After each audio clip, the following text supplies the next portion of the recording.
So again, warm welcome to Inner Fitness. Our focus today is foundation. I hope that is the focus, correct? Foundation, which is a topic I really enjoy. So before we get into that, let's start with a short reflection. Again, sitting comfortably. Eyes can be open if you choose, but again, comfortably so, no strain.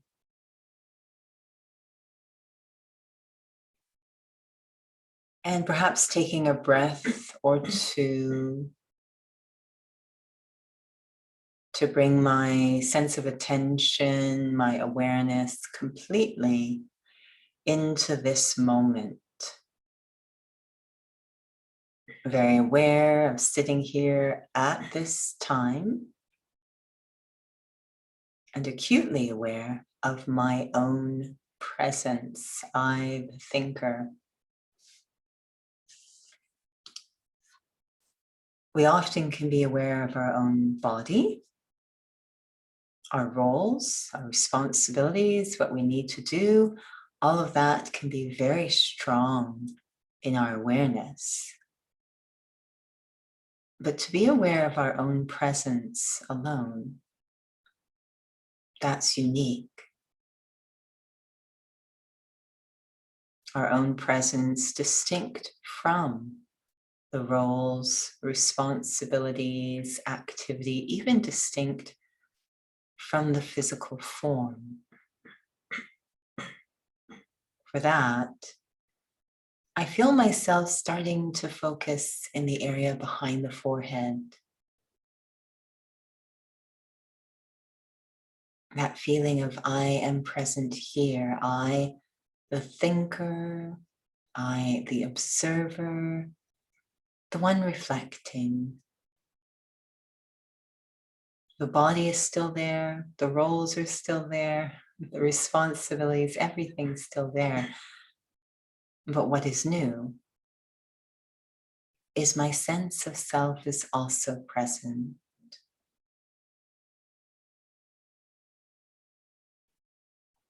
It's as if I had become a walking shell.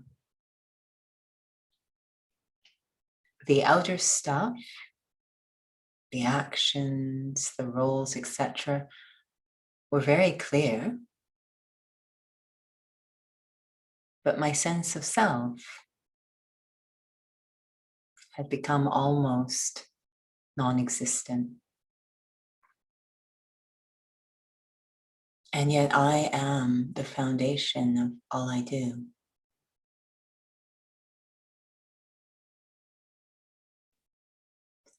Spirituality is about bringing that sense of self back into the awareness and making that the foundation of all I do.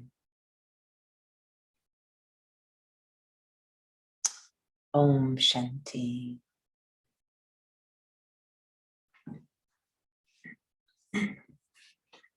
So our topic is foundation, and we always like to start with the physical concept because it actually can relate quite a bit, make things fairly obvious to us when we start there. So when I think about foundation, there is this term in physical or outer fitness.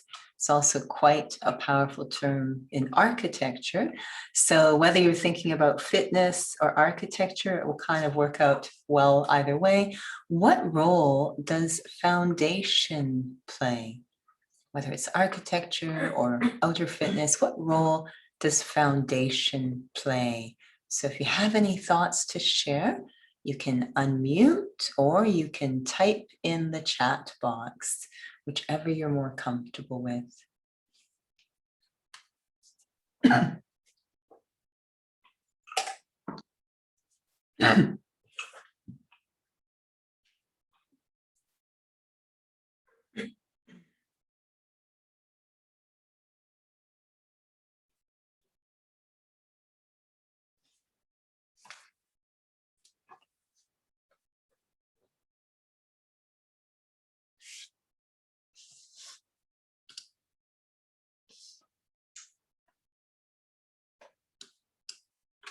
It sets the basis for anything else that's so-called more advanced.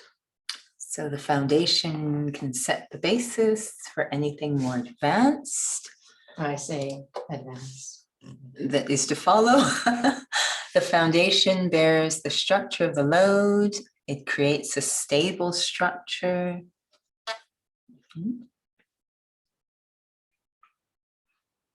Creates an anchor. Creates an anchor.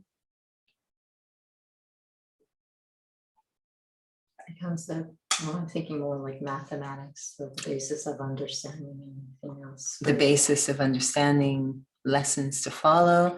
It creates a reliable building. Wonderful.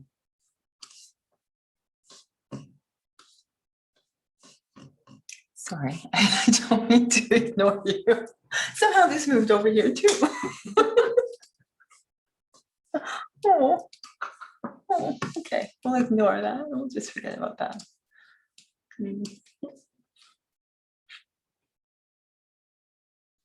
How good is, how well is it going to go if we build a house without a foundation? How's that going to go? It's going to cave. It's going to fall over. Also, sorry? Same with the calculus. Also, different soil types need different types of foundation structure. Absolutely. So the foundation needs to be relevant or sensitive to the context. Yes.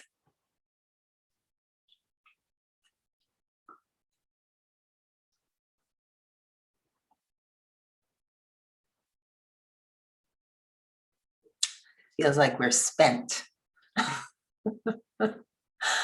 So I really do. There's so many examples floating through my head of personal experiences with foundation.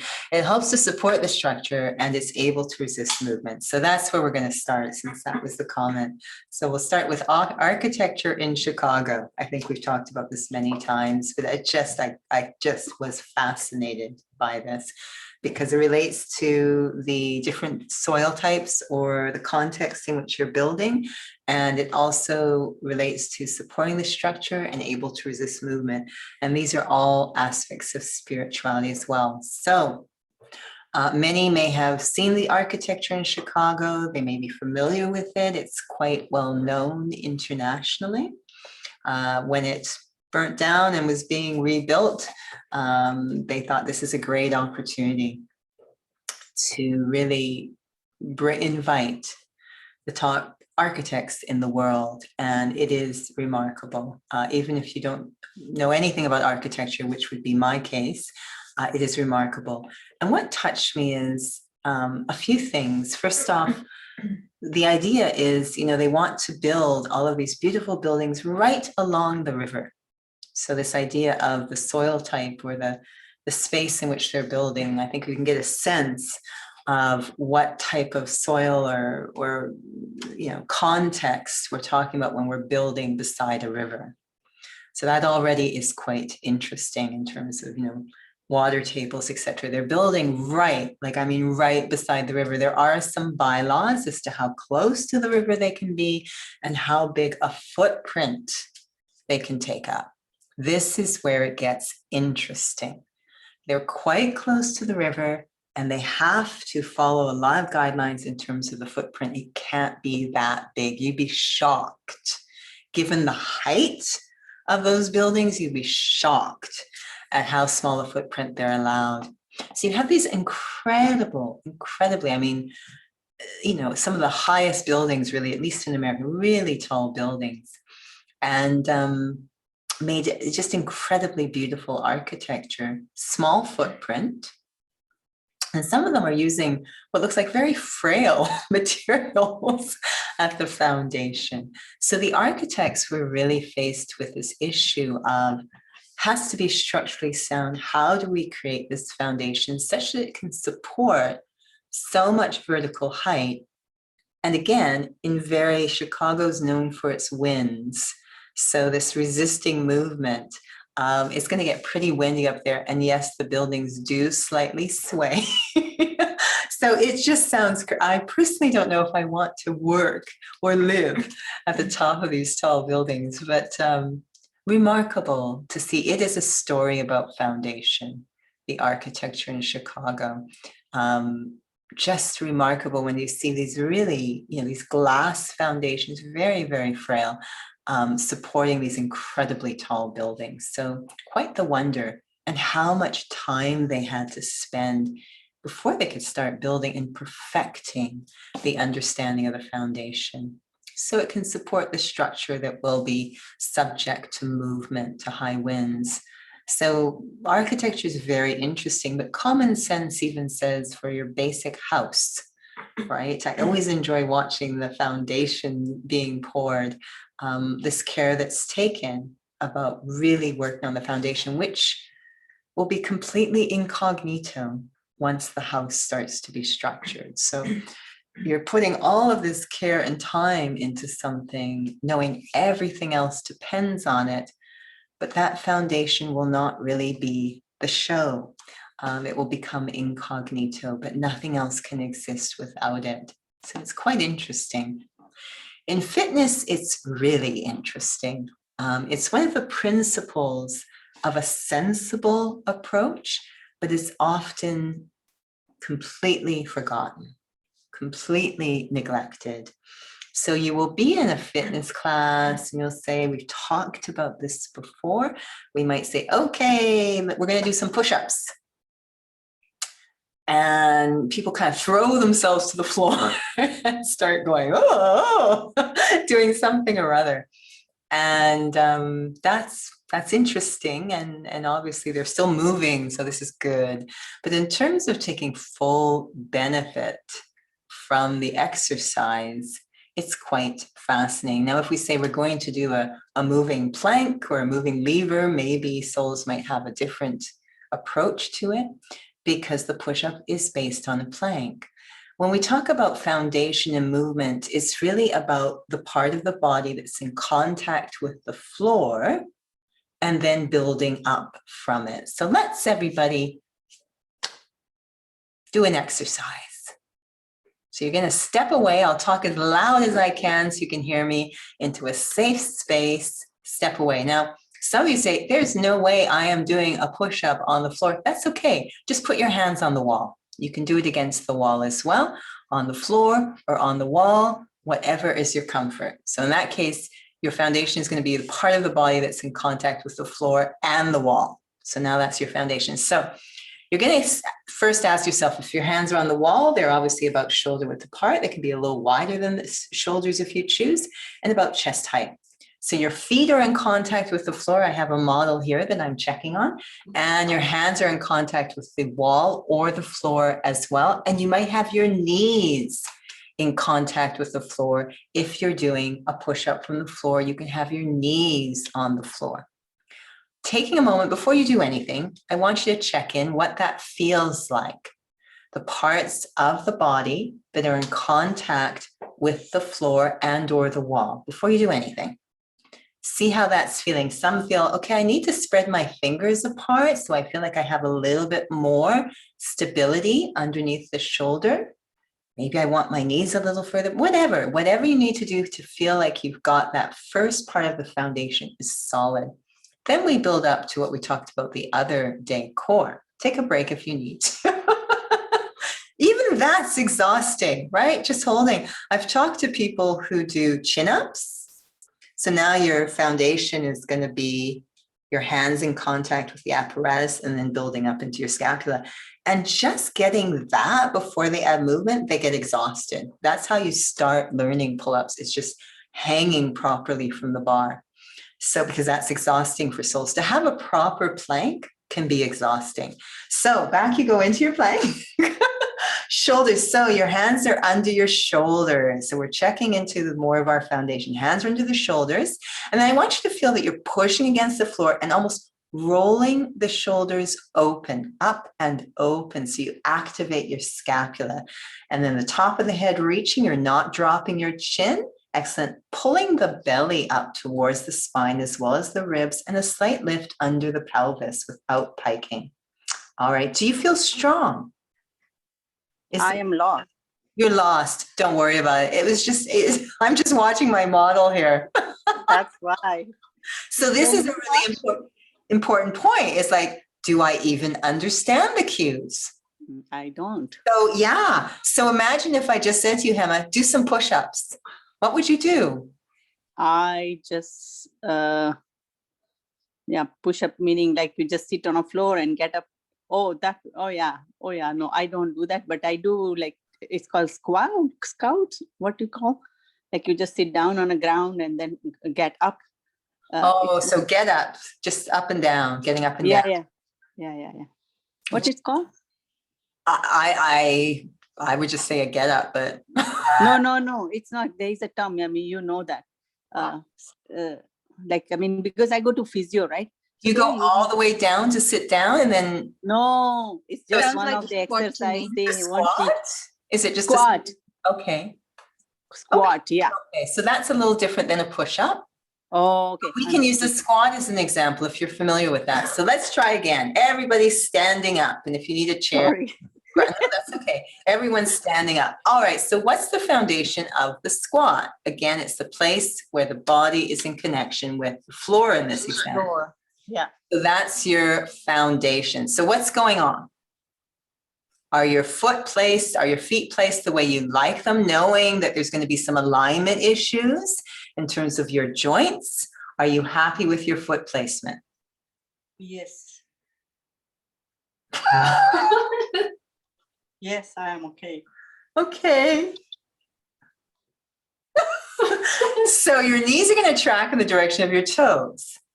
Yes. It's going to be a parallel squat. I'm sorry, I should have identified that. A parallel, that's going into an interesting, there's many different types of squats. So this is a parallel squat. That's one I'm talking about. Exactly. A parallel squat. I know my knees are going to want to track over my toes. So how do I need to place my foundation? Where is my weight distribution? And then building up from that, what's happening with the rest of the body? Before I add any movement, the rule is you always set your foundation before you add movement. If you don't have your foundation, there will not be full benefit from the movement. So are you happy with your foundation? I think so. Okay, what's going on? What sorts of things are you paying attention to in setting up your foundation, your alignment? How stable am I? Just make sure my feet are wider enough. Why? Your feet are at the right distance. So then my base is wider, right? So that's your base. And then you want to build up from the base through the legs, the pelvis, the torso. And then the thighs muscle. Everything, the alignment of the entire skeleton before you add movement. What sorts of things do I need to think about? Like your spinal posture. What is my spinal posture? What my core is doing? I'm just feeding the information I'm getting from over here. What my core is doing. There's a whole checklist from the feet, from the base, all the way up to the top of your head. There's a whole checklist to go through before you add movement. Why would I want to do that?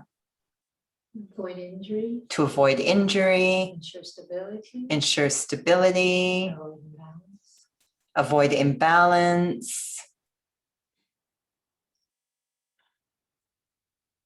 Muscle strength.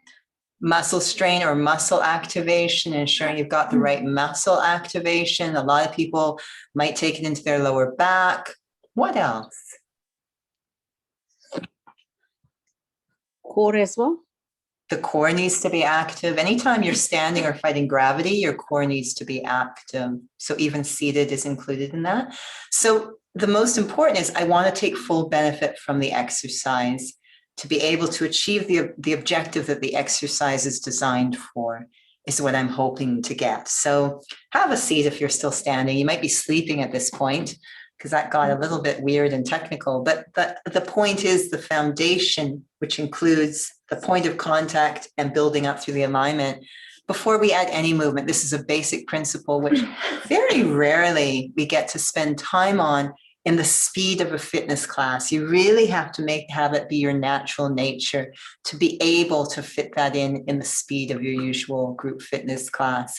So you'll see a lot of different things happening without necessarily taking the time to set the foundation. Just before I came into session today, I received an email and it was very intriguing. So with a spiritual practice, and this is quite usual, the spiritual practice is designed, we say, for self-transformation. And then when we look at a spiritual practice such as Raj Yoga, what kind of transformation are we looking at? It's in the very title of the practice, Raj, transformation to restore self-sovereignty or self-mastery. Some refer to it as restoring one's highest potential. So the character, really restoring the character of the self. This is the objective of Raj Yoga because we know that is linked to happiness.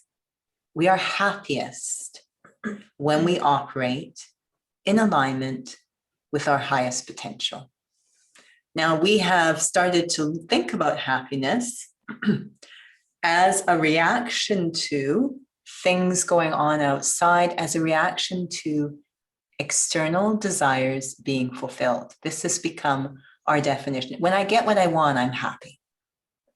And of course, this makes us into victims and slaves of desires or of what's going on outside. So if this person does what I want, I'm happy. If that outcome happens that I wanted, I'm happy. So our happiness becomes a reaction to various things. And so it becomes few and far between. It becomes temporary and it's dependent completely on what's going on around me. So I start to control. You can see where this is going, stress. So what we're trying to do is bring happiness back home. Bring happiness back into just a way of being, a personality trait almost, that when I operate in alignment in any situation, no matter how challenging, if I can maintain my dignity and protect the dignity of others, I will be happy. Really simple. So that's the objective of Raj Yoga. It's kind of a reformation. We're returning to our original form, these beings of very high dignity. So this is what we're trying to do. So there's various practices and principles, because the idea about change is you have to kind of choose that I can't stay the same and change. Like the one or the other has to happen. And very often what is familiar keeps pulling us. And so we adopt a structure, a foundation structure, a series of principles in our spiritual life that will support what we're trying to do. And that state that we're trying to reach, we call it, returning to our highest potential. We call it our state of purity, our pure, authentic self. That's where we're trying to return to. So we're going to need principles that support purity to get to that pure, authentic self. So the question I received today was, in order to engage in this study, do I need to adopt these principles, which are really the foundation? And I remember feeling, yes, very often many students don't when they start. But you see over and over that if at some point they don't take time on this foundation, they will not be able to continue. They will not be able to take full benefit of the study. It doesn't make any sense. It's like going to medical school and I keep killing people on the side. It's just not compatible. It just doesn't work well. Eventually, you're going to have to look at what's going on over here. It's not about judgment. It's just that it's not agreeing with where I'm trying to go. I need a foundation that will support where I'm trying to go. So with spirituality, we always try and create this, and we saw it from the very beginning of this organization in the 1930s, this focus on creating a foundation, a structure that will support where I'm trying to go. And probably the deepest form of that purity, if you will, is consciousness. This is probably the first thing that we really start to pay attention to. But beyond that, I always have felt as a foundation exercise for the self. And this is before, this is just, no change has happened, nothing's going on, just as a very important conversation to have with the self. At the foundation of any change is to be very clear about what change I want to create, what is the objective, what's the vision, and why. Why am I doing this? That needs to be very personally clear, not something that's imposed that I feel guilty about, but from my heart, from inside, out of love and regard for the self. What change do I envision? And why am I doing that? When I first came into the study myself, I remember I interviewed informally a lot of long distance runners. I found marathoners, ultra marathoners fascinating, because it just seems so painful to me to run and run. They seem to be enjoying it, especially ultra marathoners. I was like, good gosh. Today we had a class and I think I told them, okay, everybody run around the block. I didn't run around the block. I said, see ya, off they went. I'm just running. That's like running isn't really, but for many it's highly enjoyable, but still ultra marathon, this is quite an accomplishment. So I would interview them informally of what got you into it, and when your body is exhausted and really starting to eat itself, why do you keep continuing? That conversation, that must come up, in the race, when it's just you so want to lie down and have a nap, and the body's like, why are we still doing this? You've got to have a really good answer to keep yourself motivated, a really good answer. And that's a very personal thing. So we have, for example, these fundraiser runs for different organizations, cancer, etc. So they have a very strong why they're doing it. When it comes to self-transformation, and what is my objective and why am I doing this? This really does a couple of things. It helps me to create a strong foundation. And it's ironic that my end destination should be part of the foundation. But we saw that in the first student of the organization, Brahma Baba. He had 3 very powerful experiences at the foundation or starting of his spiritual journey. And our feeling is, why recreate the wheel? We can really look to what happened, because he was extremely successful in this study. What happened? And it's like, okay, let me see if this stuff is going on for me, because it seems to have been important for any student. So let's see so these experiences he had helps us to shape, maybe I need to take time sort of reflecting on these things at the beginning. So the 3 experiences he had, one was he had a vision of what the destination was, what the destination was. And another one, interestingly enough, was the call of the time. So timing is a huge part. And for many, they embark on a path of change, whether it's overcoming an addiction or changing jobs, whatever because they say, you know what, I just can't continue this way anymore. I just can't continue this way. Something has to change. And that's a very powerful moment. And what happens is it's very intense at that moment, but we need to know that there's going to be massive resistance from the status quo. So I need to keep the intensity of that motivation. I need to constantly take care of the foundation. And we'll come back to that in a moment, but I need to constantly take care of a foundation. Very often says, and we see this, New Year's Eve resolutions. New Year's resolutions are classic for this, is we see in the first 2 months of the year, a lot of enthusiasm. I've got to change. This is the year. I can't continue. It's unhealthy, whatever the thinking is around it. It's got to change. Lots of enthusiasm. And then it's always a little sad what happens. So we know that for the first 2 months of the year, the gym's going to be super busy.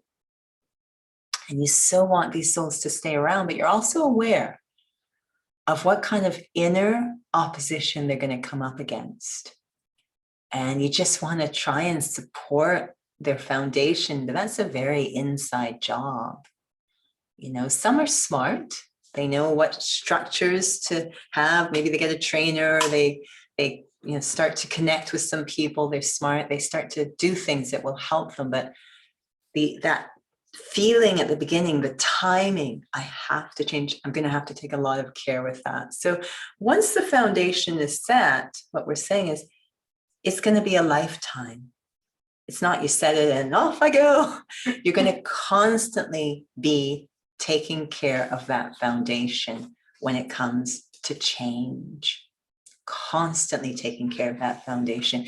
So he had a vision of where he's wanting to go. He had a vision of the relevance of the change, the timing. It's time.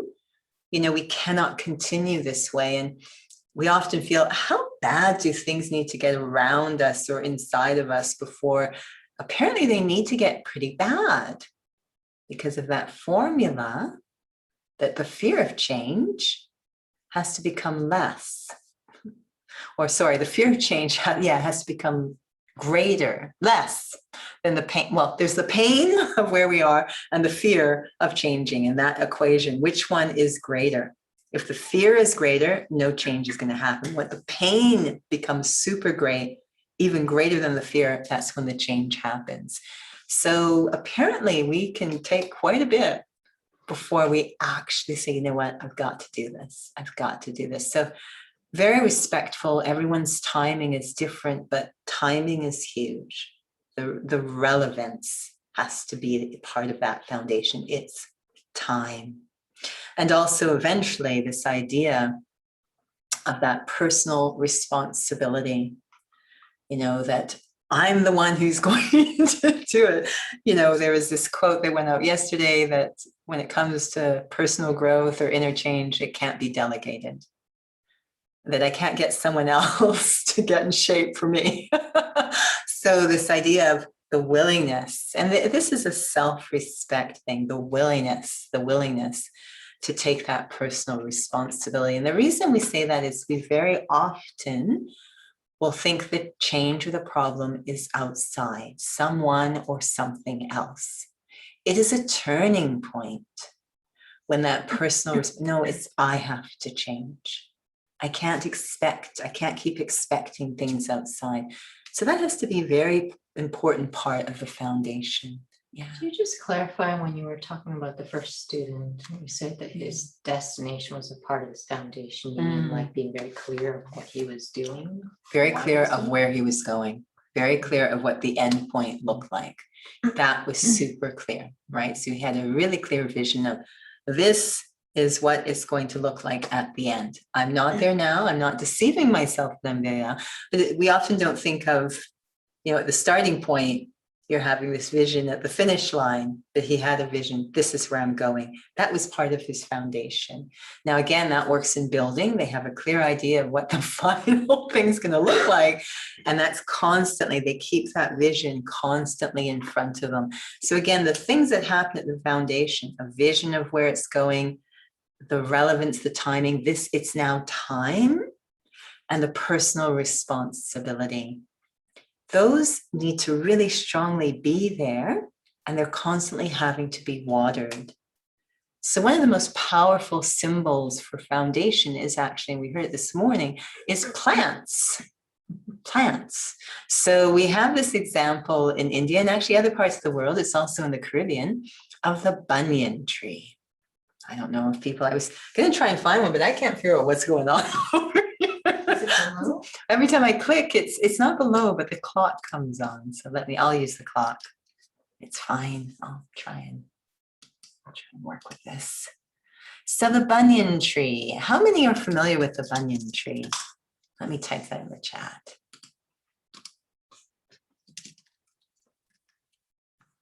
If people are familiar with the banyan tree.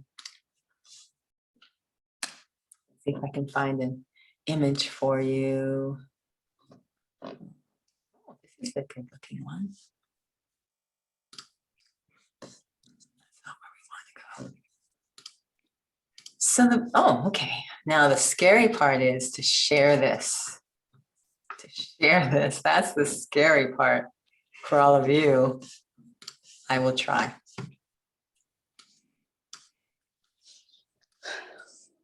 Yeah, you might go to sleep before I'm able to do it. Is it over here? Box usually? We haven't been using the box in a long time. I Okay, usually just use Okay, the I'll just phone. see where it shows up. Oh, hi. Okay. There it is. Oh, okay, you'll have to take the whole thing, sorry. So this is the banyan tree. Hopefully you can see it, yes? Can everyone see the banyan tree? Yes, we can see. Sorry about the advertisement and everything. No. So usually when we look at a tree, the roots are the foundation, and we're used to seeing a single trunk. And as it goes underground, what that trunk grew from was those roots, right? So there'll be that single trunk underground, it has roots. Now, if you look at the banyan tree, it's got these crazy, what's called aerial roots. They're actually coming branches. It's crazy. It's got all of these root structures that are coming out of the branches. So it basically looks like Judy's hair in the morning. It's just this tangled mess. You can't even find the trunk in there. Where is that trunk? It's just a mess. The trunk actually has decayed. It's not really doing its job. The original root system is pretty much not doing its job. So the tree, in order to survive, it says, okay, let's get this other thing going on because our foundation is gone. Our foundation is gone, so we're going to create these other roots to try and sustain the tree. Does that make sense? It's quite fascinating. This tree represents what has happened in our lives. So maybe we'll just take a moment to reflect on what that means. How does this tree represent what has happened in our lives? The foundation is gone, and we've got these aerial roots coming out of the different branches trying to support this tree of our life. So maybe just take a moment to reflect on what exactly does that mean? This tree reflects what has happened to our lives. I'm going to stop the share if that's okay. And then if you want to chat or say anything about how could that tree, that banyan tree with the aerial roots, the original foundation is not working anymore, it's gone. So these aerial roots have been created to try to sustain the tree. What does that have to do with our lives? Think about what is sustaining your life at this time and what the foundation might have been.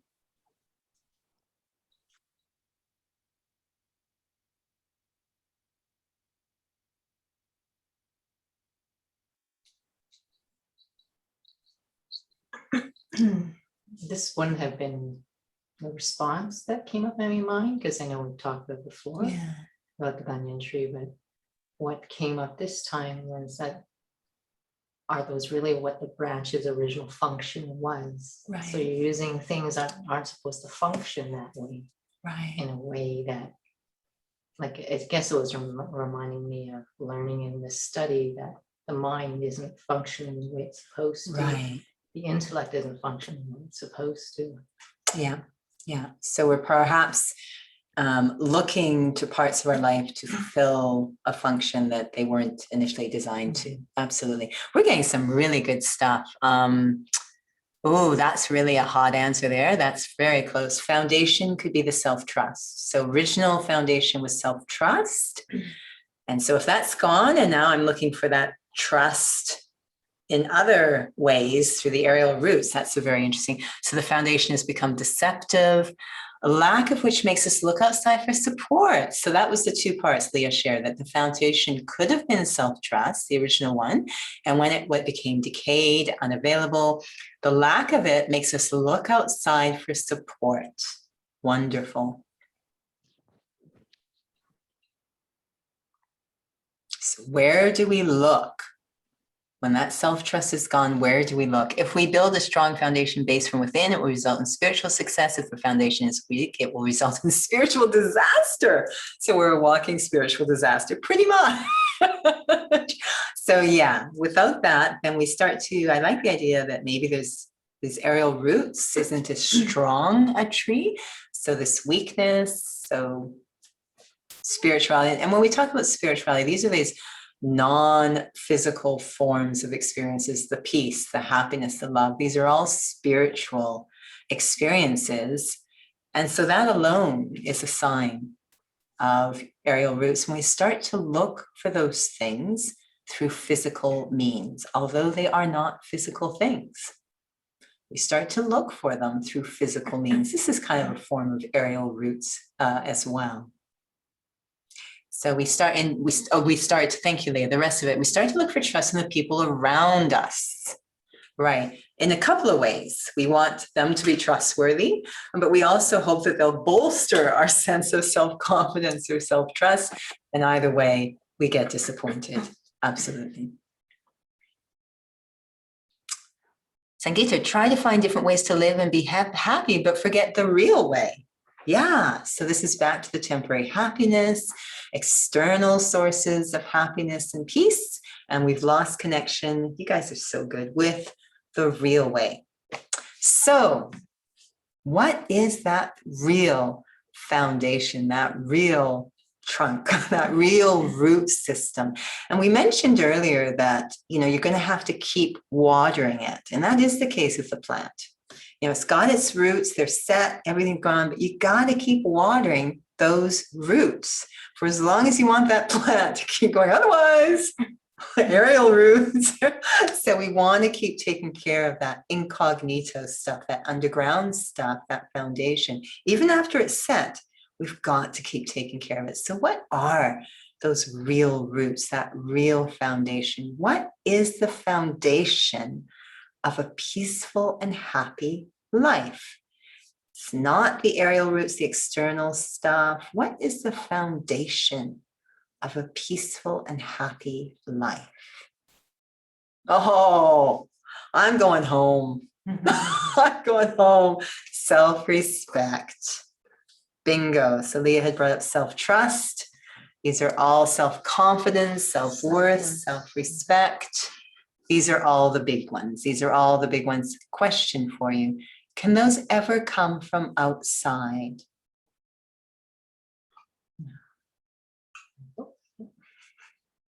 We try. No, but we do try. This is the aerial roots phenomena. We do try to get it from outside. In what ways do we try to get these things, these beautiful relationships, these very what we call pure relationships with the self? In what ways do we try to get them from outside?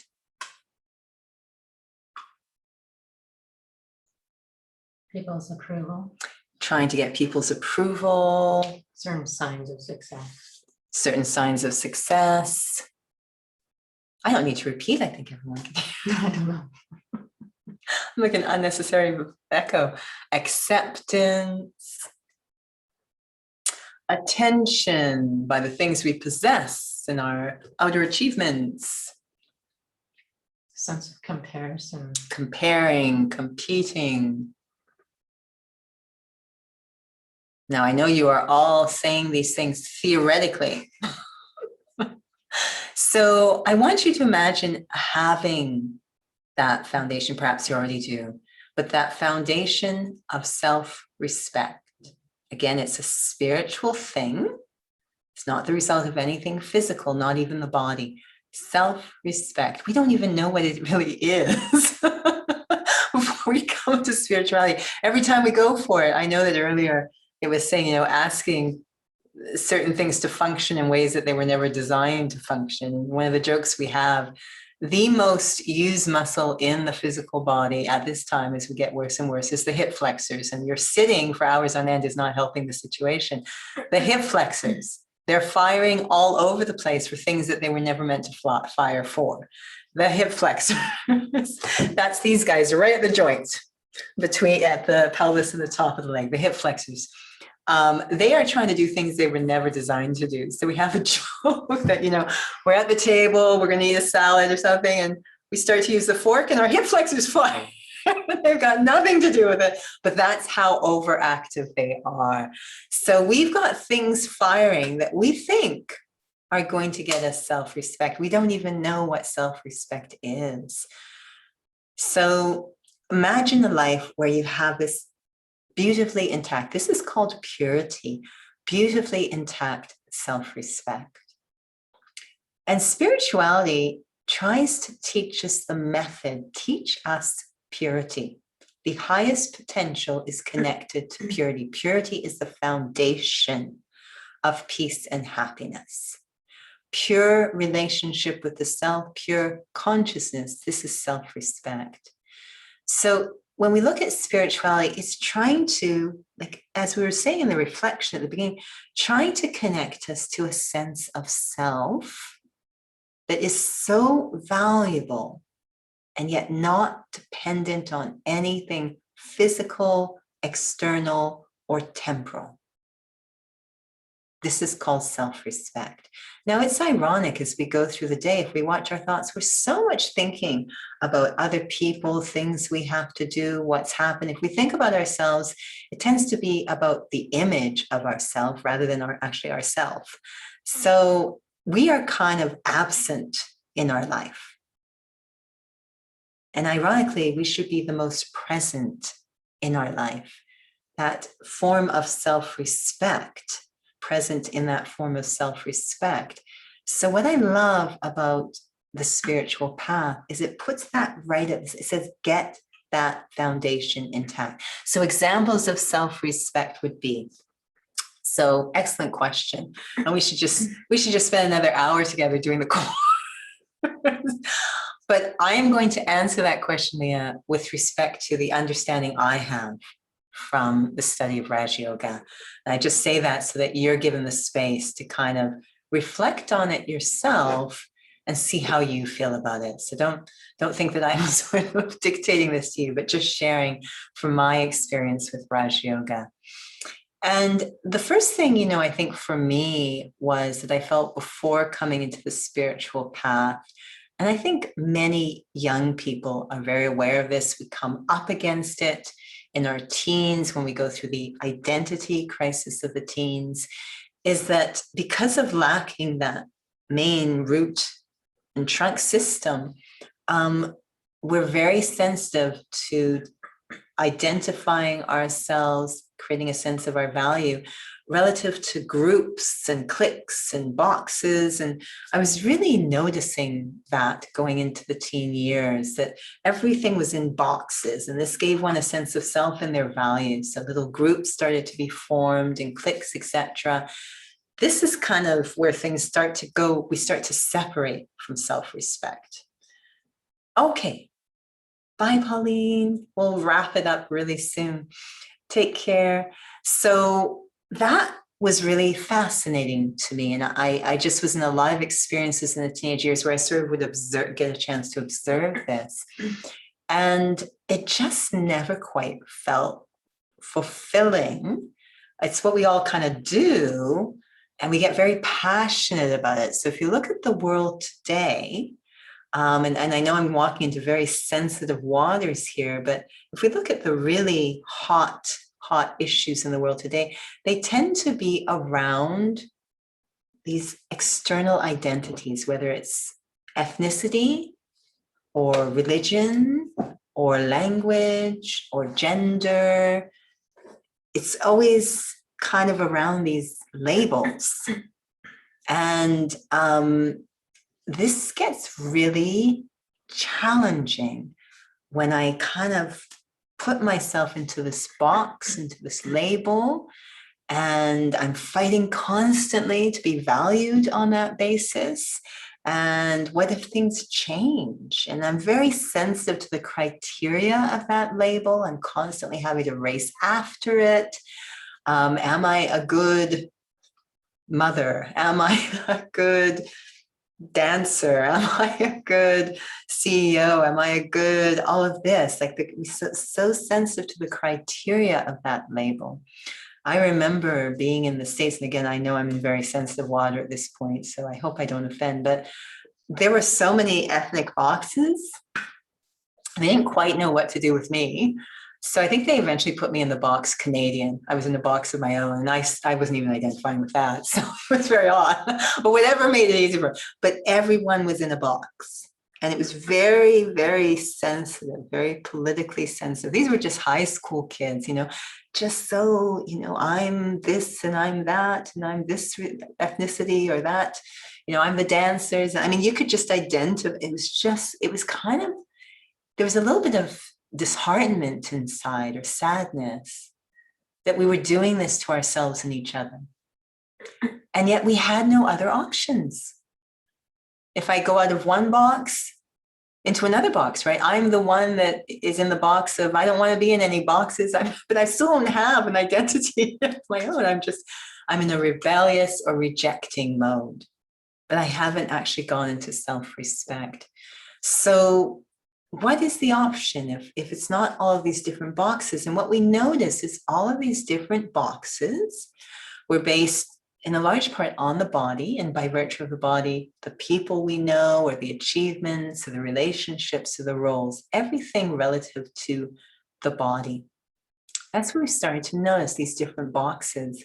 It got really quite fascinating from a sociological perspective to watch this propensity we have to box each other and ourselves. And yet what to do? I don't think anyone's really happy, but what to do? And then spirituality comes along with another option. It says, what if you weren't the body? I mean, that kind of blows it wide open, since all of these little boxes and labels were based on the body or things relative to the body, and that's the foundation of it all. What if you weren't the body? You still exist, you're just not the body. And I think deep down, we kind of know this. I've heard people say, I wish people did not look at me or judge me by this. So deep down inside, we kind of know that. And again, we've talked about infants reflect it. They seem quite naive many times to what's going on with the body. So what if we're not? This is what spirituality explores. It says, what if we are spiritual beings? This is the foundation of spirituality, to explore the experience of, I am a spiritual being, a soul. Yes, I'm in this body, but it's like a costume I wear. Once I start to think of myself as a spiritual being and understand the qualities and character and features of myself as a spiritual being, I, the soul, and these intrinsic qualities I have, all of the virtues are within me. We call them values. Love, respect, these are values. So if they're within me, that makes me valuable or valuable, just by my intrinsic nature, just who I am as a being, not what I do or anything, just I, the soul, have these values, these beautiful qualities. I am valuable. This is the beginning, because those will travel with me. Those are independent of the physical, the external, the temporal. They are within me. And what actually makes us feel less valuable is when we disconnect from our intrinsic nature, because we forget who we are. So we disconnect from access to these values. And what we start to do is act as if we have these values. So we try and act kind and loving, but we always get irritated. And it becomes very selective and conditional. I'm just nice to people who are nice to me, etc. And so this kind of doesn't work. This is not the real deal. This is artificial. It can only happen. I have to experience myself as a soul. And then there's natural reconnection, which is the true meaning of religion, to reconnect. Natural reconnection with my innate virtues, values, nature. I just start to feel good about myself for the right reasons, not for the external or conditional reasons. So to explore this idea of experiencing myself to be a soul, could that be the foundation, the door opening to this self-respect, this very beautiful experience of the self? It takes a while to experience because we spent so much time disconnected from it. And we're constantly wanting it so badly, we kind of fabricate or pretend to be spiritual. So taking time to build the foundation. But that's the proposal we're making, is that perhaps experiencing ourselves to be a soul could be the beginning, the foundation of self-respect. So maybe we'll end with a reflection. I'm looking at the time. That was very rushed in response to a very good question. What that will look like, though, Leah, is that as I go through the day, when I am connected to myself as a soul, which means these incredible capacities that are innate to me, I will start to respond to situations from the inside out, rather than reacting to situations from the outside in. When we react to situations from the outside in, we're really not showing up at our potential, and this undermines self-trust. But when I start to connect to these capacities I have as a spiritual being and bring them into my interaction, it starts to build self-confidence, self-trust. It starts to build that foundation. So maybe a reflection to end.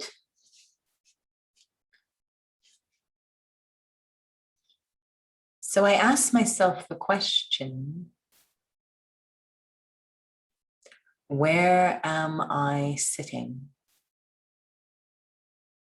Where am I sitting?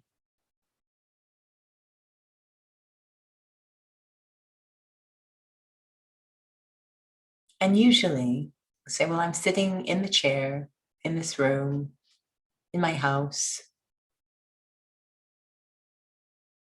We give a very physical answer. But let me become quiet, very quiet inside. Where am I sitting? I, the one who is thinking, reflecting, where am I sitting? Yes, I'm sitting inside here, inside this body, thinking, but what experience am I seated in?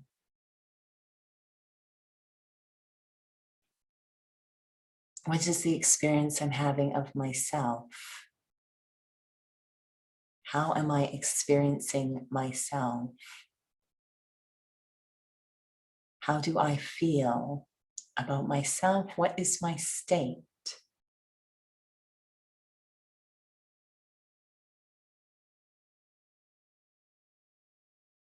Am I seated in peace? Am I seated lightly?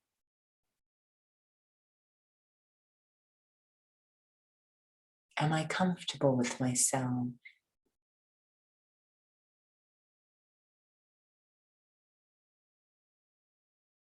I am awareness. I'm a point of awareness. And the seat of experience is not outside. Things happening outside do not determine what I feel. It happens inside of me. There is so much power inside of me, the thinker, the being, the soul, that shapes how I experience everything. And it's determined by how I am seated, the posture I am in internally, not of the body, internally, what posture am I in? Am I like the banyan tree, so many strings of attachment, connection, so invested in the outer world that if anything tugs on those strings, I react. I have no integrity, no stability, no foundation. I'm completely affected by the outer world. Is that how I am seated? Very sensitive. Or am I seated in an independent posture as a self-sovereign? Very connected to my strength inside as a soul. That all the greatest resources sought after in the world actually reside, are seated within me. Peace, love, forgiveness, acceptance, understanding, truth, benevolence, they're all residing within me. Am I seated in that awareness? Am I experiencing that?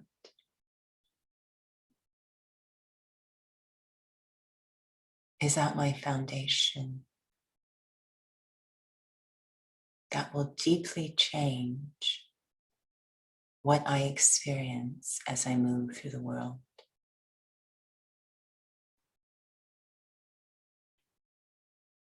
What does it mean to say, I am a soul?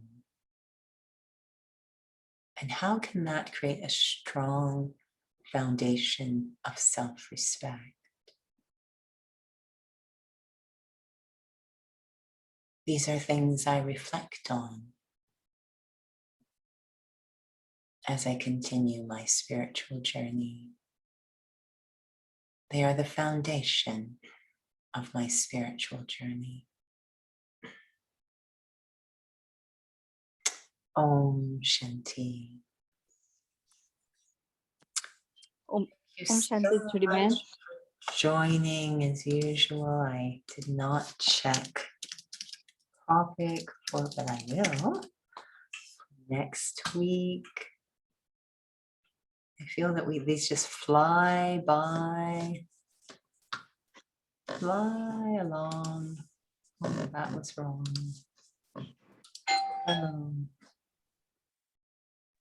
Thank you so much, everyone, for joining. Your contributions are just remarkable. So next time we meet, form. That can go in all sorts of directions, can't it? Form is our topic next week. We have function and form.